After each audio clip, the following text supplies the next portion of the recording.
If lack of sunlight and dry indoor air make you feel woozy all winter, imagine how your houseplants feel. Happily, making a few tweaks to their care routine can ensure that they stay happy and thriving even while the snow is falling. So let's go learn more about it with my expert guests. Hello, Vermont. I don't know if you noticed, I'm sure at least one of you noticed, but my houseplants look perpetually stressed. Also, I know I do a lot of things wrong, and I know I always play the California card, but really, I grew up with consistently warm weather and succulents that don't need watering. Obviously, I have a lot to learn. So I am very excited to be here with none other than the houseplant hero herself today, and all these gorgeous plants. Judy Mirro is a UVM Master Gardener Program volunteer and the resident expert on caring for all your indoor plants. So, you know, this is already, tell me right off the bat, what did I do wrong in that opening video?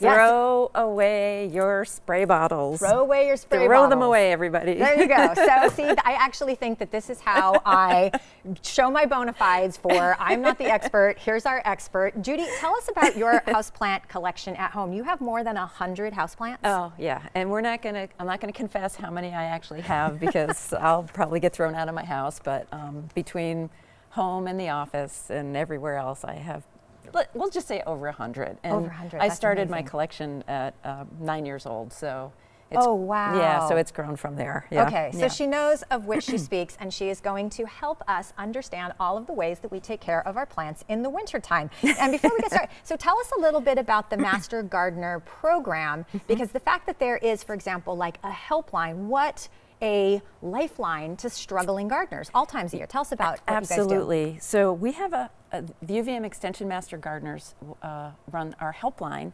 and it's a science-based information program to help Vermonters call in or email us year-round. The call-in line is only active from April through October, but you can email us any time of the year with your questions, and we're going to help you and provide you resources to answer those questions. I was with a group of friends last night, and I mentioned the helpline, and people were astounded. They didn't know about it ahead of time, so this was great. So we're spreading the gospel of the helpline. Great. And they were extremely enthusiastic about the fact this is just a free resource out there to help make sure that you know as much as possible about how to care for your plants. And it's not just about houseplants. Right. It's about, sustainability, it's gardening. And your yard, it's fruit trees, it's vegetable gardens. Everything. Everything. That's pretty fantastic. But if there is a houseplant question, it makes its way to you. It can make its way to me, but I'm also available to help other volunteers if they have an issue and need some help. I'm always there to help them. Subject area expertise. We have a number of subject matter experts on different areas, so we all help each other. Yeah. Okay, so let's talk about houseplants and winter. What's happening? Like, what happens in the wintertime? What do we need to know about caring for our plants in winter? Sure. Well, it gets kind of cold out. There's less light. The sun isn't available the way we like it in the summer, right? So less sunlight hours. So our plants kind of slow down. It's almost like they go into a sort of hibernation. And there's less sunlight, which means there's less photosynthesis transpiring. Okay. So they're not active. So there's a lot of things shutting down.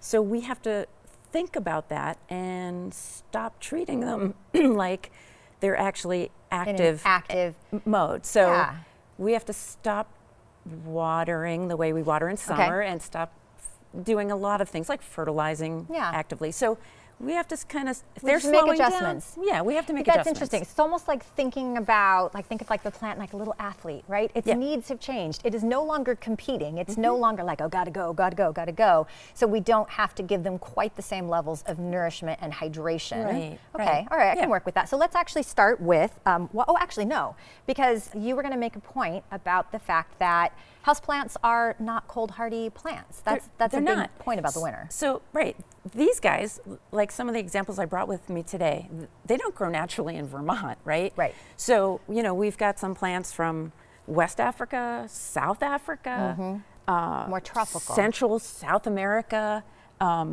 the Pacific Islands. I mean, these plants do not grow in Vermont. So we have to think about where they grow, what their natural habitat is like, and then sort of mimic that indoors. Yeah. And in winter in Vermont, we don't have those conditions. So, No. But we're going to do our best to not recreate those conditions, but approximate those conditions. Them, okay. right. And we're going to start by thinking about watering, because I think you said a lot of the problems with your plants may simply come down to your watering routine. So talk to us about the watering. Yeah, we tend to overlove our plants, and what I mean by that is we tend to overwater our plants. We think, oh, I've been watering them all summer, like once a week. I'm just going to continue to do that all winter. And again, our plants are slowing down growth, so we have to slow down the watering. So I want everybody to think about getting away from the calendar. I water my plant every Sunday. We got to think about the needs for the plant. It's not necessarily about the schedule. It's not what's on your calendar. It's about paying attention to the plant itself. And you have some props to help us identify what their watering needs are. So what do we have? So we have water meters. I have one type for you. I have Water one meter. type for me. Okay. An inexpensive one, a little bit pricier, and even the cheaper one, which is just a wooden stick, a chopstick. Yeah, chopstick. And even cheaper is a finger. Even cheaper is a finger. I happen to have one of those at all times. Okay, so what does that mean? What do we do? So what we can do is we'll take the wooden dowel first. And what we can do is stick it in the plant. Okay. Couple inches. Couple inches. Bring it out. And then look at this, see if the soil's sticking. Okay. Which it is. It is. So it's still a little damp. Okay, so if it's sticking to it, then that tells it it's a little damp. It doesn't need to be watered. Okay, and if it, what would it look like if it was dry? It would be totally clean. Totally clean. All right, so we water if we have a totally clean stick. Do you do this every day? I would check weekly. Check weekly, okay. And again, you could do that with your finger. Do it with the finger, or same you could thing. do it with your water meter. Okay, so if we do it with a water meter, then I'm putting in it. Oh, this is foolproof. I like this. Foolproof. Okay, so this is actually going to give me, this is It telling gives us you, it's still got a little moisture to it. Okay, so even though it is in the, and I don't know if you can see this at home, here we go. It's on 1, which says it's dry, but it's not all the way down to. And so we want it to be totally dry for winter. When it is totally dry for winter. Okay, so when it is totally dry, that's when we water. And how much do you water? Do you water to soak? I'm not sure. I give it a thorough watering. Okay. I don't want it to be watering. I don't want it to be pouring out of the bottom. Okay. But I want to make sure I water it generously, Got so it. that I've given it all the way Generous around. watering. Okay, and this is like your preferred mode of watering. I use a nice watering little can. water can. Okay. Sure. Throw away that mister. We don't do that. don't. I never did that. I don't know. So here's the thing about the mister. If we're watering the leaves, we can introduce, particularly in the wintertime, we can introduce mold growth on the leaves because it's just sitting there. So in my defense, I think I thought I was working on humidity, because humidity, dry indoor air, I was not actually doing that. Talk to us about this little humidifier and what it's doing. Okay, so in order to raise humidity. We have about 5 minutes, just so you know where we are. So if we want to raise humidity in the air, the best thing in the wintertime is a humidifier. Okay. We all can't have humidifiers. Yeah. So one of the things we can do is bring along a tray with, I don't know if we can see that on camera. Yeah, got that. There you go. Right? Perfect. Okay. This one just happens to have Leica in it, but you can use stones. Okay. And then we just add water. Okay. And we're going to put enough water in it not to hit the bottom of the plant, but enough water to, that's really good. Okay. Okay. And then you rest a plant on top? We rest a plant on top. And we're going to let it just sit in there. And that's creating humidity. It's not watering the roots, obviously, of that plant. It's just creating a more humid environment for it. And it's fantastic. Humidity for that particular plant. Okay. So that's great. Let's talk about some things that we don't need to do. We don't feed plants during the winter, right? We're not, because you said this, they're shutting down energetically, so we don't need to feed them. How about repotting? No repotting. No repotting. Let them hang out until spring. Okay. Wait until April. Wait until April. Okay. And then we're going to start fertilizing again. If we need to repot, we repot starting in April. Okay. And so all of these tweaks are extremely impactful. Yes. But you said that there is one that is very simple that we should also pay attention to. What's that?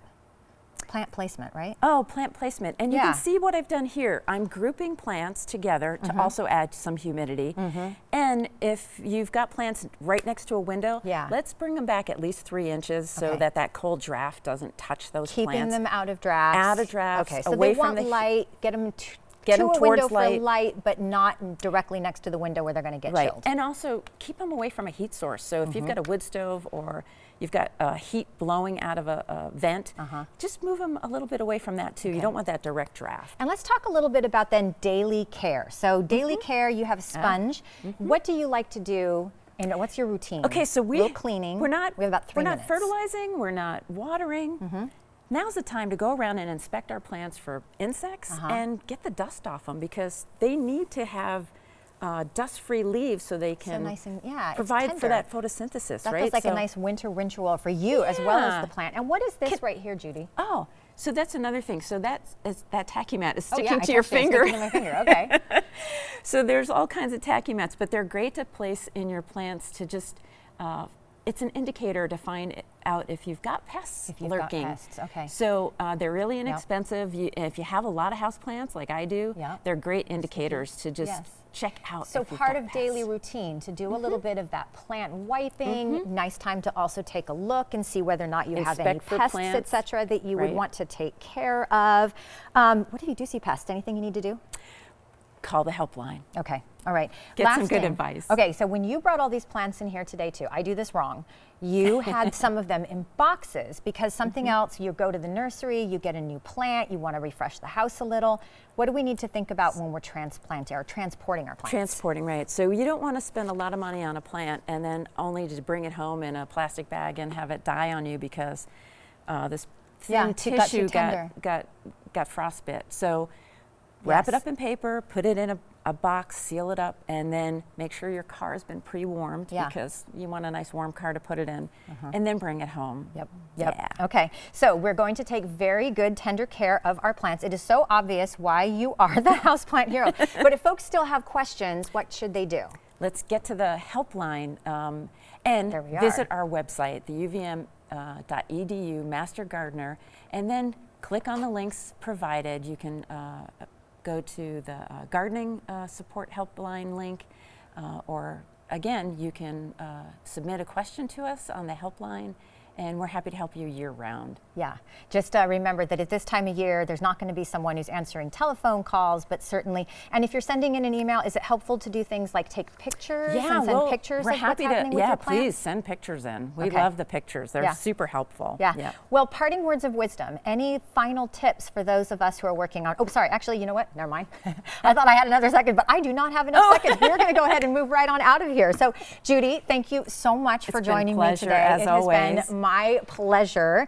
And as always, Vermont, thank you for learning and exploring with me today. And thanks to the team that makes Across the Fence possible. I'm Amy Finley. Come back and let's learn and explore again tomorrow.